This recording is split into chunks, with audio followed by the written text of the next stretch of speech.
All right, let's get into it. Today, we're going to break down the strengths and, just as important, the technical limits of radar.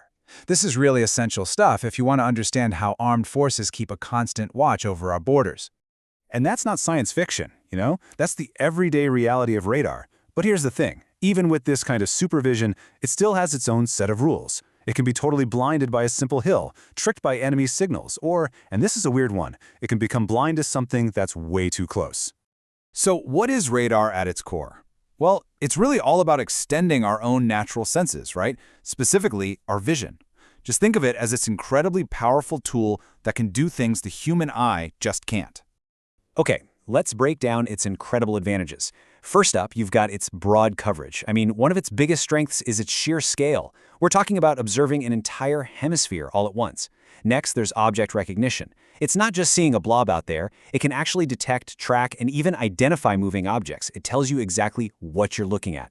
And finally, and this is a huge one, persistent watch. Unlike a person who gets tired, radar operates unmanned 24/7 with absolutely no drop in performance. Now, a really common mistake people make is thinking that radar is a perfect substitute for the human eye. It's just not. The key thing to remember is that it's an extension of our senses, not a replacement. Let's take a look at what that actually means. This slide really lays it all out for us in a direct comparison. So look at detail resolution. The human eye is way up there, high, while radar is a bit lower. And it's pretty much the same story for color recognition. But, and this is a big but, here's where radar really shines. The environment. It works in all weather, day or night. And then there's fatigue. Your eyes need rest, right? But radar, it gives you that unmanned 24/7 capability we talked about. It's all a game of trade-offs. Okay, so even with all that power, radar runs into 4 limitations that you just can't negotiate with. They're based on the fundamental laws of physics. We're going to call them the 4 physical walls, and you absolutely need to get these down. So, wall number 1 is the radar horizon. To put it simply, radar is line of sight equipment. What does that mean? It means if there's anything physical in the way, like a hill between the radar and the target, well, the radar is basically blind to it. And yeah, because the Earth itself is curved, that also means radar can't see targets that are too far over the horizon. Here's a great way to think about it. Imagine you're in a dark room with a flashlight. You can see a ball on the floor, right? No problem. But then what happens if someone puts a cardboard box, that's our hill, in front of the ball? The ball disappears into what we call a shadow zone. That is exactly how a target can hide from radar. All right, wall number 2, it's susceptible to jamming. Because radar is all about electronic signals, it means it can be tricked. An adversary can actually transmit their own signals designed specifically to confuse the radar, and that can cause it to show all sorts of false or just plain weird information.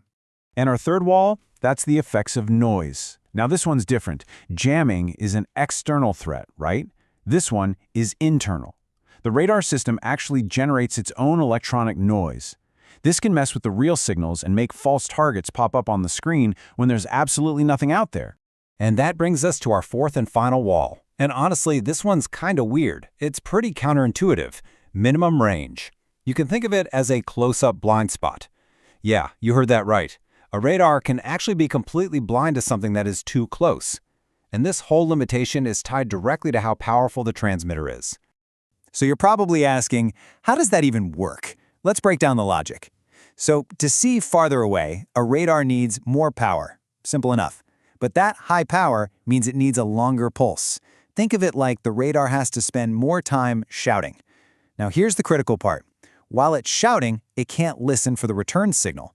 That delay, that time it's shouting, increases the minimum distance an object has to be to get detected. So, yep, more power can actually create a bigger blind spot right up close.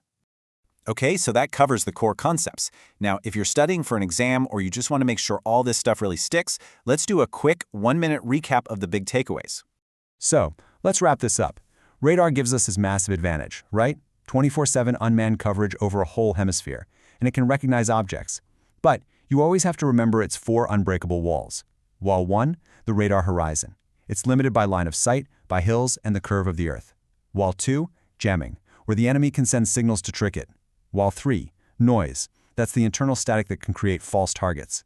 And finally, Wall 4, that all-important minimum range, where more power creates a blind spot up close.